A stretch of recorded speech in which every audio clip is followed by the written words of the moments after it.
Hello मेरे बच्चों, कैसे हो आप सब। मेरा नाम है नितिन और स्वागत है आप सभी का ऑल अबाउट मैथमेटिक्स के ऊपर। तो जैसा कि बच्चे आप सभी को पता है कि सीबीएसई कंपार्टमेंट 2026 का जो पेपर है, जो पहले 15 जुलाई को होने वाला था, अब वो पेपर जो है 28 जुलाई को होने वाला, मतलब उसकी डेट जो है बच्चे वो चेंज हो चुकी है। और इसके साथ साथ जो आपकी फॉर्म फिल करने की जो लास्ट डेट है वो 8 जुलाई है।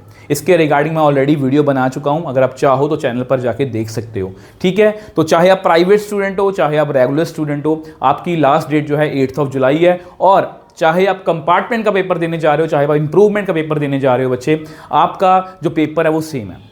अब बच्चे यहाँ पर अगर हम आज से हिसाब किताब देखें तो मैं 1 जुलाई को ये वीडियो शूट कर रहा हूँ, मतलब मैंने एक हिसाब किताब लगाया कि 28 जुलाई को आपका पेपर होने वाला है। मतलब अगर हम 2 जुलाई, बहुत से बच्चे शायद अब पढ़ना जो है वो स्टार्ट करेंगे, तो 2 जुलाई से अगर हम अब तक का, मैं आपको स्टार्टिंग से बताऊंगा कि किस तरह से हमें हमारी प्लानिंग रहनी चाहिए ताकि हम कंपार्टमेंट मैथ्स के पेपर में बहुत अच्छे नंबर जो हैं वो ले पाएं। देखो बच्चे, सबसे पहले पॉजिटिव एटीट्यूड के साथ हमें चलना है, पॉजिटिव एटीट्यूड के साथ ही हमें वीडियो देखनी है और वीडियो का एक एक पार्ट आपके लिए बहुत इंपॉर्टेंट होने वाला है। सबसे पहले बच्चे ये याद रखना, हमें मस्ट गो फॉर 40 मार्क्स। कोई भी बच्चा हो, चाहे वो पासिंग मार्क्स के लिए देख रहा है चाहे वो किसी भी तरह से, देखो आप ऐसा नहीं है कि जैसे पासिंग मार्क्स हमारे कितने हैं 27 आउट ऑफ 80, इसका मतलब ये नहीं है कि हम 27 मार्क्स की तैयारी करके जाएंगे उतने ही नंबर हमारे आ जाएंगे, ऐसा नहीं है। तो इसलिए मैं हर बच्चे को बोलता हूं कि मस्ट गो फॉर 40 मार्क्स। तो 40 मार्क्स बच्चे हमें तैयारी करनी ही करनी है, जो मर्जी हो जाए। बाकी उसके अकॉर्डिंग जिस तरह से आपको करना है अपने अकॉर्डिंग कर सकते हो। अभी के लिए हमें 40 मार्क्स की तैयारी जो है वो करनी ही करनी है। कैसे करनी है देखो, आपको सब कुछ बताऊंगा। आओ मकी, देखो सबसे पहले मैं, जैसा कि मैंने बताया कि 2 जुलाई से हम स्टार्ट करने वाले हैं और 8 जुलाई तक। बच्चे 2 जुलाई से लेके 8 जुलाई तक जो है आपको ये चैप्टर्स करने हैं, जैसे मैट्रिसेस, डिटर्मिनेंट, एलपीपी, वेक्टर और 3D। करने कैसे हैं, कहां से करने हैं, सब कुछ बताऊंगा। सबसे पहले बच्चे मैट्रिसेस और डिटर्मिनेंट की सुनो। बच्चे ये चैप्टर जो है दोनों 10 की नंबर के हैं, यूनिट पूरा 10 नंबर का है, जिसमें से आपको मैट्रिक्स मेथड का क्वेश्चन, मैं आपको यही कहूंगा कि मैट्रिक्स मेथड का क्वेश्चन बच्चे आप क्या करो, आप मतलब कि उसको प्रैक्टिस करो कि ये 5 नंबर का 100% गारंटेड क्वेश्चन है जो आपको पेपर में आने वाला है। इसके साथ साथ बच्चे एमसीक्यूज पर आपने खासा ध्यान देना है। जैसे होते हैं ना एमसीक्यूज इस तरह से, ए बी का डिटर्मिनेंट कितना होता है, ए डिटर्मिनेंट, बी डिटर्मिनेंट, और इसके साथ साथ एडजॉइंट ए का डिटर्मिनेंट कितना होता है, ए डिटर्मिनेंट की पावर n-1। तो ऐसे बहुत सी, देखा जाए तो ऐसे बहुत से मतलब कि फॉर्मूलाज हैं जहां से आप अपने क्वेश्चन जो है वो कर सकते हो। तो यानी कि इन दोनों चैप्टर्स पर अब हमें मतलब कि मैट्रिक्स मेथड और एमसीक्यू पर फोकस देना है। तो मैं आपको ये कहूँगा बच्चे, रिकमेंड करूँगा कि आप हमारी 13 डेज प्रो सीरीज कर लो। मैं हमेशा बच्चों को बोलता हूँ कि देखो मैं लॉजिकल बातें करूंगा। 13 डेज प्रो, देखो मैट्रिसेस और डिटर्मिनेंट में ज़्यादा बेसिक नहीं है, अगर आपको डेफिनेशंस वगैरह करनी है मतलब वो क्लियर हो जाएंगी बड़े आराम से, तो 13 डेज प्रो सीरीज से कर सकते हो। इस सीरीज में आपको बेस्ट 5-6 बुक्स के क्वेश्चन, लास्ट 3 या 4 सालों के PYQs, NCERT और NCERT एग्जाम्पल, सब कुछ एक ही जगह पर कवर हो जाएगा। तो ये सीरीज बहुत इंपॉर्टेंट है और मैं आपको कहूंगा कि बच्चे इसको 2 दिन में निपटा लेना, बाकी मर्जी आपकी है। 2 दिन में बड़े आराम से कर सकते हो। एक दिन मैट्रिसेस पे पूरा लगा लो और एक दिन डिटर्मिनेंट पर लगा लो, ठीक है। अब बहुत से बच्चे पूछते हैं सर मैं नोट्स बनाऊं, नहीं बच्चे नोट्स बनाने की कोई नीड नहीं है। वीडियो देखो, क्वेश्चन सॉल्व करने की कोशिश, जस्ट क्वेश्चन रफ सॉल्व करके देखो जल्दी जल्दी से, ठीक है। तो 2 दिन में आप ये बच्चे कर सकते हो। उसके बाद है बच्चे आपका एलपीपी। अब एलपीपी जो है बच्चे ये आपका 5 नंबर का यूनिट है, ठीक है। इसमें से आपको 2 क्वेश्चन आने वाले हैं, बाउंडेड अनबाउंडेड। एक ग्राफ वाला क्वेश्चन, वो चाहे आपको 5 नंबर में आ जाए, नहीं तो आपको 3 नंबर में आएगा, और 2 आपको एमसीक्यूज आएंगे। और ट्रस्ट में बच्चे, जितने भी मतलब कि एलपीपी में क्वेश्चन पूछे जा सकते हैं, जितने पूछे गए हैं, वो सब हमारे, फिर बोल रहा हूँ 13 डेज प्रो सीरीज में, जहां पर मैं आपको, मुझे लगेगा कि आपको बेसिक करने की नीड, मैं आपको बताऊंगा। बट अब मैं आपको, अगर वीडियो ध्यान से देखो तो नोट कर लो प्लीज बच्चे इसको, कि ताकि मैं बार बार पूछना ना पड़े। आप ऐसे हमारा टेलीग्राम चैनल ज्वाइन कर सकते हो, जहां पर आपको नोट्स भी जो हैं NCERT 1 शॉट के, कंपार्टमेंट के पेपर के सोल्यूशन, सब कुछ आपको फ्री ऑफ कॉस्ट मिल रहा है। उसके साथ साथ आप उसमें क्वेश्चंस भी पूछ सकते हो, उन सब का पर्सनली मैं आंसर करता हूं बच्चे, जैसे मर्जी करूं, ठीक है। तो आपको यहां पर 13 days pro series, 13 days pro series, एक दिन आपको मैक्सिमम इसमें लगेगा। अगर मैं सही बताऊं तो वीडियो की लेंथ जो है वो 1.5 घंटे के आसपास है। मतलब इसको आप मतलब कि एक दिन में बोल रहा हूं इसको करने को, आप इसका टाइम मैनेज कर सकते हो, बट मैं आपको फिर भी एक दिन दे रहा हूं पूरा इसको। और ये 5 नंबर का, 10 नंबर यहाँ से, 5 नंबर यहाँ से, 15 नंबर की आपकी तैयारी हो जाएगी। अब आ जाओ जी बच्चे नेक्स्ट पार्ट पर। नेक्स्ट पार्ट है हमारा वेक्टर अलजेब्रा। तो वेक्टर अलजेब्रा को बड़ा ही सीरियसली करना है। ये दोनों चैप्टर जो है आपको 14 मार्क्स के हैं। वेक्टर जो है आपका 7 मार्क्स का आएगा अप्रॉक्सीमेटली, और 3D जो है 7 मार्क्स का आएगा। अगर आप इसका एनालिसिस देखना चाहते हो बच्चे, मैंने लास्ट कंपार्टमेंट के 3 सालों के पेपर्स का एनालिसिस किया था, जिसमें मैंने बताया था कि किस तरह से 26 में क्वेश्चन पूछे जा सकते हैं, किस चैप्टर में से 5 नंबर के क्वेश्चन आएंगे, वो सब कुछ आपको मिल जाएगा। वो वीडियो का लिंक मैं नीचे डिस्क्रिप्शन बॉक्स में दे दूंगा। तो 14 मार्क्स का इसमें से पेपर आएगा। इसमें बच्चे आपको ज़्यादा ध्यान देना है कि मैं किस तरह से डॉट एंड क्रॉस को सीख लूँ। बस इस पे आपका मेन फोकस जो है वो डॉट एंड क्रॉस पे होना चाहिए, कि आपको डॉट एंड क्रॉस के हर बेसिक क्लियर होने चाहिए। उसके लिए मैं आपको एक दिन दे रहा हूँ NCERT वन शॉट। अब यहाँ पर मैं आपको एक बात क्लियर करना चाहता हूँ, NCERT वन शॉट के नोट्स जो हैं टेलीग्राम चैनल पर फ्री ऑफ कॉस्ट पड़े हैं। जाके देखो, मतलब डाउनलोड करो और खुद से तैयारी करने लग जाओ। अगर नहीं करनी तो वीडियो से कर सकते हो, नहीं तो बेस्ट तरीका ये है नोट्स को डाउनलोड करो और वीडियो को साथ में प्ले करो। कुछ भी लिखने की नीड नहीं है, जस्ट ध्यान से सुनो और इसको फोकस करो कि कौन सा कंसेप्ट मैं कैसे समझा रहा हूँ। क्योंकि बहुत सी चीज़ें ऐसी हैं जो आपको शायद ही किसी और चैनल पर मिलेंगी। मतलब मेरा जो करवाने का तरीका बिल्कुल डिफरेंट है। एक बार आप NCERT वन शॉट इसमें करो, इस पर एक दिन मैं आपको दे रहा हूँ, ठीक है। अब उसके बाद जैसे ही बच्चे आपको डॉट एंड क्रॉस क्लियर होता है NCERT वन शॉट से, उसके बाद नेक्स्ट डे जो है आपका एक दिन और लगाना आपको 13 डेज प्रो सीरीज पर।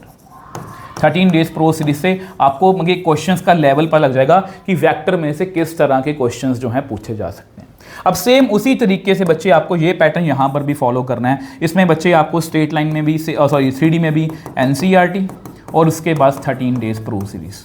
तो इसमें भी एक दिन इसमें दे रहा हूँ, इसमें एक दिन नहीं दे रहा हूँ। देखो देखा जाए तो अगर मैं कोई भी वीडियो की बात करूँ, 3D 2 घंटे की वीडियो होगी, यहाँ पर वेक्टर 2 घंटे की वीडियो होगी, तो मैं फिर भी आपको एक ही दिन दे रहा हूँ ताकि आप पूरा अच्छे से। क्योंकि बहुत से बच्चे ना पैनिक कर रहे हैं। पैनिक नहीं करना कि मेरे एक दिन में मैं एक ही चैप्टर कर रहा हूँ, ये मत सोचो। बट जिस तरह मैं बता रहा हूँ वैसे करो। ट्रस्ट मी बच्चे, लास्ट ईयर बहुत से बच्चों ने इसी चैनल से पढ़ के पहली बार में कंपार्टमेंट क्लियर करी थी, इस बार भी करेंगे, ठीक है। तो इसमें भी 2 दिन लगाने हैं। देखो बच्चे, इसमें गिनती के ना 5 क्वेश्चन है। सबसे पहला क्वेश्चन है angle between 2 lines, shortest distance between 2 lines, point of intersection, image वाला क्वेश्चन, और एक नया क्वेश्चन है वो भी इसमें इंक्लूड मैंने करा हुआ है। तो इसमें से बेसिक सीखेंगे, इसमें से हम क्वेश्चंस करेंगे। और 2 दिन 4, 5, 6 और 7, तो ये आपके 2, 3, 4, 5, 6, 7, 8। तो 2 जुलाई से 8 जुलाई तक आपकी तैयारी हो जाएगी 29 मार्क्स की। और ये बहुत अच्छा नंबर है। क्यों? क्योंकि ये आपके पासिंग मार्क्स से भी ज़्यादा। आपके पासिंग मार्क्स कितने हैं? 27। तो हम 29 मार्क्स की तैयारी जो है बच्चे यहाँ पर कर रहे होंगे 2 जुलाई से 8 जुलाई तक। और आपको सीरियस होना पड़ेगा, ठीक है। सीरियस बच्चे ही ये वीडियो देखें। क्योंकि बच्चे, अगर आपको लगता है कि मैं शॉर्टकट ढूंढ रहा हूँ, तो फिर आपकी कंपार्टमेंट 100% गारंटेड है। क्योंकि शॉर्टकट बच्चे नहीं चल सकता। तो आपको ये करना है। 29 मार्क्स की तैयारी आपकी हो गई है, ठीक है। अब इसके बाद बच्चे 9 जुलाई की बात करते हैं। तो 9 जुलाई को मैंने आपके दिन को 2 पार्ट्स में डिवाइड कर दिया। देखो बच्चे, पॉजिटिव तरीके से हर चीज़ को लेने की कोशिश किया करो। आप सोच के देखो, आपके पास 27 डेज हैं, और इन 27 डेज में मुझे केमिस्ट्री की टेंशन नहीं है, मुझे फिजिक्स की टेंशन नहीं है, मुझे सिर्फ एक सब्जेक्ट की टेंशन है, वो मैथ्स। अगर आपकी केमिस्ट्री में कंपार्टमेंट है तो आपको सिर्फ केमिस्ट्री की टेंशन है, मैथ और फिजिक्स की नहीं है। इसलिए बोल रहा हूँ, अपना पूरी जान लगा दो। तो दिन को 2 हिस्सों में डिवाइड करा। अब यहाँ पर मैं रिवीजन, जैसे मैंने आपको बोली वैसे ही करनी है। LPP की अब रिवीजन करोगे। रिवीजन करने का मतलब ये है कि आप मतलब कि चाहे तो हमारे रैपिड रिवीजन के नोट्स देख लो, नहीं तो आपको जो NCERT वन शॉट के नोट्स हैं उसको पढ़ लो एक बार, कि डेफिनेशन थोड़ी बहुत कैसे कैसे हैं, कौन कौन से कंसेप्ट यूज़ हो रहे हैं, उसके क्वेश्चन प्रैक्टिस करो। क्वेश्चन से फिर से आप 13 डेज प्रो सीरीज में से भी क्वेश्चन प्रैक्टिस कर सकते हो। नहीं तो हमारी एक और सीरीज है 13 डेज 13 चैप्टर। या ऐसा करो, ये छोड़ दो, आप ऐसा करो 10 ईयर के PYQs कर लेना। PYQ सीरीज है वो कर लेना बच्चे। बाकी आपकी मर्जी है। 13 डेज प्रो सीरीज में इनफ क्वेश्चंस हैं, बट आपको लगता है कि वो मैंने कर चुका हूं, तो आप 10 ईयर के जो PYQs हैं वहां से क्वेश्चंस जो है बच्चे वो कर सकते हो, ठीक है। अब न्यू टॉपिक में बच्चे आपको कंटिन्यूटी, देखो आपको आधे दिन में जितना भी आपको टाइम लग रहा है, सपोज आप 8 घंटे पढ़ रहे हो, सपोज बच्चे कम ज़्यादा भी हो सकते हैं, 8 घंटे पढ़ रहे हो तो 2-3 घंटे में ये चैप्टर आपका खत्म हो जाएगा। उसके बाद आपके पास 4-5 घंटे बचेंगे। वैसे तो ये 1 घंटे में होने वाला काम है, ठीक है। तो उसको में आपको कंटिन्यूटी एंड डिफरेंशिएबिलिटी करनी है। अब इसके लिए देखो बच्चे, कंटिन्यूटी डिफरेंशिएबिलिटी करनी है। अब इसको थोड़ा बहुत मोल्ड भी कर सकते हो अपने अकॉर्डिंग। अगर किसी बच्चे को लग रहा है कि कंटिन्यूटी मुझसे नहीं हो पा रही, तो वो डेरिवेटिव कर जाना। डेरिवेटिव में से वेरिएबल की power variable, x in terms of t, y in terms of t, ऐसे क्वेश्चन, और एक डबल डेरिवेटिव। बच्चे ये क्वेश्चन कर जाना और एक बार हमारी डेरिवेटिव की ट्रिक्स वाली वीडियो देख लेना, जिसमें मैंने गोल्डन रूल दिया है, जिसमें एक ही फॉर्मूला से, मतलब एक ही रूल से मैंने सारा डेरिवेटिव एक्सप्लेन करा, और मैक्सिमम डेरिवेटिव के क्वेश्चन जो है बच्चे वो हो जाते हैं। अगर आप सिर्फ डेरिवेटिव भी करके जाओगे ना तो आपको 5-6 नंबर का क्वेश्चन पेपर जो है यहीं से मिल जाएगा, अगर हम कंटिन्यूटी छोड़ भी दें। मैं ये नहीं बोल रहा इसको छोड़ के जाना है, बट अब आपको 9 जुलाई को इसकी रिविजन करनी है और new topic continuity and differentiability करना है। मर्जी आपकी कैसे करते हो, आप चाहो अगर बेसिक बहुत वीक हैं तो एनसीईआरटी वन शॉट से करो, अगर आपको लगता है कि मेरे बेसिक स्ट्रॉन्ग है तो 13 डेज प्रो सीरीज से कर लो। यही पैटर्न हमें फॉलो करना है। उसके बाद आ जाओ 10 जुलाई पर। 10 जुलाई को मैट्रिसेस को पकड़ लो, फिर से वही 13 डेज प्रो सीरीज में से क्वेश्चन प्रैक्टिस कर लो, या आप 10 ईयर के PYQs कर लो, मर्जी आपकी है। ठीक है, सारी प्लेलिस्ट मैं आपको नीचे डिस्क्रिप्शन बॉक्स में दे दूंगा। New topic application of integration. Sir ये क्यों बता रहे हो? ये मैं बच्चे इसलिए बता रहा हूँ, मैं आपको अभी मेरी बात सुनना पूरी, पहले पूरी वीडियो देख लेना। एप्लीकेशन ऑफ इंटीग्रेशन, मुझे पता बहुत से बच्चों को इंटीग्रेशन नहीं आता, सर ये कैसे करेंगे? तो बच्चे यहाँ पर अगर आपको ये वाली इंटीग्रेशन आती है x³ 3+c, और अगर आपको इसमें लिमिट्स फिल करनी आती हैं, जैसे 2 से 3 फिल करनी अगर आपको आती है, आपको पता है पहले हम अपर लिमिट फिल करेंगे 3³ माइनस लोअर लिमिट फिल करेंगे। अगर आपको बच्चे ये 3 है नीचे है ना, अगर आपको बच्चे ये आता है तो बस ठीक है। उसके बाद ये वाला फॉर्मूला, एक फॉर्मूला ये होता है बच्चे x/2 a² minus x² under root plus a² sine inverse x/a। अगर आपको बच्चे ये दोनों चीज़ें आती हैं तो एप्लीकेशन ऑफ इंटीग्रेशन आप कर सकते हो। और इसके लिए मैं आपको सिर्फ एक ही सीरीज रिकमेंड करूँगा, कुछ नहीं देखना, कुछ बेसिक नहीं करना इसका, 13 डेज प्रो सीरीज बस। क्योंकि इसमें से गिनती के या 10 अलग अलग तरह के क्वेश्चन हैं, उनमें से अगर मैं आपको दिखाऊं ना 26 का मतलब कि पेपर का कि क्वेश्चन दिखाऊं केस स्टडी में, इतना आसान क्वेश्चन है यार, बहुत ही ज़्यादा आसान क्वेश्चन है। तो 10 अलग अलग तरह के क्वेश्चन हैं, वो सारे इसमें कवर हो जाएंगे और इसमें से आपको 5-6 नंबर मिल जाएंगे। अब मैं क्यों इतना जोर डाल रहा हूँ, सोच के देखो, जो मैंने आपको स्टार्टिंग से बोला था कि मस्ट गो फॉर 40 मार्क्स। तो 29 मार्क्स की तैयारी आपकी यहाँ पर हो गई थी। 5-6 नंबर आप मान लो यहाँ से डेरिवेटिव में से अकेले ले लेते हो, और 5-6 नंबर यहाँ से, तो 40 नंबर की तैयारी बच्ची आपकी हो गई है। 40 मतलब हाफ मार्क्स की तैयारी हो गई, और कितने मुश्किल कोई चैप्टर हमने किए नहीं है अभी तक।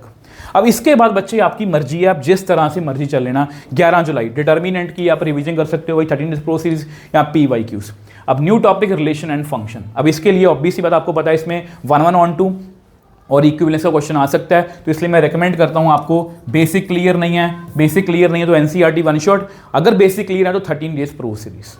ठीक है, अब आपकी मर्जी है बच्चे कि आपको कितना आगे जाना, कितना आप डेस्परेट हो। तो ये डिटर्मिनेंट की रिवीजन और न्यू टॉपिक।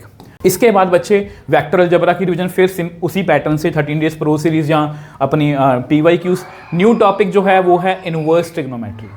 इनवर्स ट्रिग्नोमेट्री में से देखो बच्चे 2-3 नंबर का मैं फिर यहाँ रिकमेंड कर सकता हूँ आपको, 13 डेज प्रो सीरीज, जस्ट ये फॉलो कर लो बस, कुछ एक्स्ट्रा करने की नीड नहीं है। 2-3 नंबर आप कवर हो जाएंगे और इससे क्या होगा, आपकी थोड़ी समझ बढ़ जाएगी इनवर्स ट्रिग्नोमेट्री की, जो आपको डेरिवेटिव में एप्लीकेशन ऑफ ऑफ डेरिवेटिव या इंटीग्रेशन में काम आ जाएगी। ठीक है, अब 13 जुलाई को बच्ची हमने करना है 3D की रिवीजन। इसको लिख लेना प्लीज, इसकी मैं वैसे PDF भी शेयर कर दूंगा टेलीग्राम चैनल पर। ठीक है, और न्यू टॉपिक हमें करना प्रोबेबिलिटी, फिर से वही एनसीईआरटी वन शॉट, नहीं तो 13 डेज प्रो सीरीज, क्योंकि इसमें से आपको बच्चे 8 नंबर का पेपर आने वाला है, जिसमें से एक केस स्टडी पक्की है, एक 3 मार्कर और एक MCQ। इसी पैटर्न में क्वेश्चन आएंगे, चाहे लिख के ले लो मेरे से। ठीक है, अब उसके बाद बच्चे, अब यहाँ पर 14 जुलाई मतलब मैंने लिखा है एनी टॉपिक। अब मर्जी आपकी है, अगर आपको लग रहा है कि मुझे मैट्रिसेस डिटर्मिनेंट अच्छे से आता है, ठीक है, मुझे LBB अच्छे से आता है, कोई भी एक टॉपिक उठाओ, आपको लग रहा है कि कंटिन्यूटी डिफरेंशिएबिलिटी में दोबारा से पढ़ लेता हूँ, उसको यहाँ पर रिवाइज कर लो, और एप्लीकेशन ऑफ डेरिवेटिव। अब एप्लीकेशन ऑफ डेरिवेटिव में कितने टॉपिक हैं? Sir ji rate of change है, सर जी ये मुझसे नहीं हो रहा। ठीक है, सर जी इंक्रीजिंग डिक्रीजिंग है, मुझसे नहीं हो रहा। सर जी मैक्सिमा और मिनिमा, ये मुझसे नहीं हो रहा। वैसे अगर मैं एप्लीकेशन डेरिवेटिव में पूछूं तो 10 से 12 नंबर का पेपर आएगा। क्या मुश्किल लगता है? सर वर्ड प्रॉब्लम्स नहीं होती, वर्ड प्रॉब्लम्स को निकाल दो, कितने नंबर रहेंगे? 8 से 10 नंबर, जितने भी, चलो 8 नंबर या 6 नंबर। तो 6 और 8 नंबर हम क्यों छोड़ के जा रहे हैं? इतने आसान क्वेश्चन है, एक बार आप rate of change, increasing decreasing और मैक्सिमम का बेसिक पढ़ जाओ। मैंने एक ही क्वेश्चन से सारा कुछ, तीनों टॉपिक्स क्लियर करवाए हुए हैं। मेरी चाहे एनसीईआरटी वन शॉट देख लो, अगर वो नहीं देखना तो एप्लीकेशन ऑफ डेरिवेटिव की ट्रिक्स वाली वीडियो देख लो, आपको सब कुछ अच्छे से क्लैरिटी मिल जाएगी कि यार इतना भी मुश्किल नहीं है ये। तो इसलिए बोल रहा हूं कि अगर आप चाहो, आप देखो सब कुछ आपके ऊपर डिपेंड करता है, मैं आपको गाइड कर रहा हूं, तो ये हमें 6 और 8 नंबर क्यों छोड़ने अगर मैं वर्ड प्रॉब्लम को छोड़ भी दूं, बट वर्ड प्रॉब्लम्स की ट्रिक्स भी आपको उसमें मिल जाएंगी। नेक्स्ट 15 जुलाई को बच्चे फिर से रिवीजन, कोई भी टॉपिक जो आपको लग रहा है कि मेरा थोड़ा वीक है, और इंटीग्रेशन को जिनको मुश्किल लग रहा है तो एक बार हमारा माइंड मैप, ठीक है, और उसके बाद एक्सरसाइज 7.4, 7.5, 7.6 जो कि एनसीईआरटी की है, जिसमें ये है आपकी क्वाड्रेटिक वाली, ये है आपकी पार्शियल फ्रैक्शन वाली, और ये है आपकी आइलेट। इन तीनों में से बच्चे एक क्वेश्चन 3 या 4 नंबर, इवन 5 नंबर का आपको पेपर में आएगा ही आएगा। नॉर्मली इंटीग्रेशन में से 7 से 10 नंबर का पेपर आता है, अगर हम डेफिनेट को छोड़ भी दें तो भी हम 4 से 5 नंबर का क्वेश्चन पेपर जो है यहाँ से निकाल सकते हैं रिस्क लेके। बाकी अगर डेफिनेट करना ही है उसमें मॉड वाला क्वेश्चन बिल्कुल नहीं छोड़ना, वही बोल रहा हूँ किसी चीज़ का एंड नहीं है, बट करना आपको ऐसे ही है, ठीक है। उसके बाद बच्चे 16 जुलाई रिवीजन, एनी टॉपिक, कोई भी टॉपिक रिवीजन कर सकते हो। और लास्ट में है बच्चे आपका डिफरेंशियल इक्वेशन। लास्ट में क्यों रखा है, क्योंकि बच्चे इंटीग्रेशन, अगर आपको बेसिक इंटीग्रेशन ये वाली नहीं आती, अगर आपको ये सीख ली बच्चे, इससे आप ना इसमें से भी 3 से 4 नंबर ले लोगे। कौन कौन से क्वेश्चन आएंगे, पहला question MCQ order and degree, दूसरा क्वेश्चन इंटीग्रेटिंग फैक्टर, तीसरा क्वेश्चन होमोजीनियस या लीनियर डिफरेंशियल इक्वेशन को सॉल्व करो, यही क्वेश्चन आएंगे। और ये सारे क्वेश्चन आप 13 डेज प्रो सीरीज से, कोई एक्स्ट्रा इसका बेसिक करने की नीड नहीं है, जस्ट 13 डेज प्रो सीरीज कर लो, इनफ अमाउंट ऑफ क्वेश्चन मिल जाएंगे। और इस तरह से आपके सारे चैप्टर्स मैंने एक बार आपको बता दिया कि इस सीक्वेंस में अगर आप करते हो आप बहुत अच्छे मार्क्स जो है वो ले सकते हो, बाकी मर्जी बच्चे आपकी है। अब बच्चे इसके बाद आ गया 17 जुलाई, और मैंने क्या लिखा है यहाँ पर, मैक्सिमम रिवीजन। मैक्सिमम रिवीजन का मतलब ये है बच्चे, अब आपके ऊपर डिपेंड करता है कि अब सर मैंने तैयारी कर लिया, मुझे मैक्सिमम रिवीजन करनी है। 17 जुलाई को आ गए हैं, 28 जुलाई को आपका पेपर है, यानी कि बीच में 9 या 10 दिन है। और इन 9-10 दिन में बच्चे हमें अपना पूरा जोर लगा देना, और मैं भी लगाऊंगा। तो इसके लिए इसको मैं बोल रहा हूँ फाइनल फेज की अपनी तैयारी, जिसमें हम मोस्ट इंपॉर्टेंट एमसीक्यूज, कौन से 26, 25, जिस पेपर में की वजह से आपकी कंपार्टमेंट आई है वो भी बीच में इंक्लूड है, 26, 25, 24 और 23। इससे पीछे क्यों नहीं, क्योंकि इससे पीछे पेपर के पैटर्न का फर्क था, अब फर्क नहीं, मतलब अब जो पैटर्न चल रहा है वो 23 से सेम चल रहा है, 23, 24, 25, 26। 2 नंबर के सभी इंपॉर्टेंट क्वेश्चन, 3 नंबर के, 5 नंबर के केस स्टडीज, और इनमें से ये 2 वीडियोस हम ऑलरेडी कर चुके हैं बच्चे, चैनल पर है, उसको जाके देखो, फ्री ऑफ कॉस्ट पढ़ी हैं, और क्वेश्चन प्रैक्टिस करके देखो। लाइव क्लासेस जिसमें हम 2 मॉक सैंपल पेपर सॉल्व करेंगे जो मैंने प्लान करा है, बाकी आपके ऊपर डिपेंड करता है कि आप किस तरह से तैयारी कर रहे हो, आपको किस तरह की चीज़ों की नीड है। मॉक सैंपल पेपर करेंगे और भी बहुत सारी रिविजन करेंगे, बहुत सी चीज़ें आने वाली हैं, और ये सब कुछ आपके ऊपर बच्चे डिपेंड करता है, बट मैं अपनी तरफ से पूरा जोर लगा दूंगा। और लास्ट में बच्चे आपको यही कहूँगा, कि प्लीज़ हमारी वॉरियर सीरीज़ के साथ जुड़ो। बहुत से बच्चे पूछ रहे हैं सर वॉरियर सीरीज़ कहाँ पर है, वॉरियर सीरीज़ यूट्यूब पर ही पड़ी है। तो सबसे इंपॉर्टेंट प्लेलिस्ट बच्चे आपकी, ये आपकी एनसीईआरटी वन शॉट है जो बेसिक्स के लिए है, क्वेश्चंस के लिए 13 डेज प्रो सीरीज़ है, ट्रिक्स के लिए आप ये वाली सीरीज़ फॉलो कर सकते हो। और जिन बच्चों को क्वेश्चन एक्स्ट्रा प्रैक्टिस करने हैं, 10 सालों के बेस्ट PYQs जो हैं आपको यहाँ से मिल जाएंगे। और वॉरियर सीरीज़ में बच्चे, ये हमारी वॉरियर सीरीज़ है जिसमें 66 MCQs, कंपार्टमेंट के 23, 24 और 25 जो ऑफिशियल पेपर हैं उनका सोल्यूशन आपको चैनल पर मिल जाएगा। वैसे मेरे दिमाग में अभी भी बात आई है कि मैं कंपार्टमेंट के पेपर ना, जो ऑफिशियल पेपर थे CBSE, वो शेयर कर रहा हूँ आपके साथ, ठीक है, टेलीग्राम चैनल पर, और उनके सोल्यूशन भी शेयर कर रहा हूँ, वो भी PDF फॉर्म में है। अब मर्जी आपकी, आप चाहे आप PDF से कर लो, मर्जी आपकी चाहे आप वीडियो से करो। 66 MCQ कर चुके हैं, 5 नंबर के इंपॉर्टेंट क्वेश्चन कर चुके हैं, और भी क्वेश्चन आने वाले हैं। बस इसी तरह से डटे रहना। बार बार क्यों बोल रहा हूं बच्चे, यही आपके पास टोटल 27 डेज हैं और कुछ नहीं है। इसके बाद अगर इन 27 डेज को आपने मेहनत कर ली, इनको अच्छे से यूटिलाइज कर लिया, आपकी पूरी ज़िंदगी बदल जाएगी। अगर नहीं किया तो भी बदल जाएगी।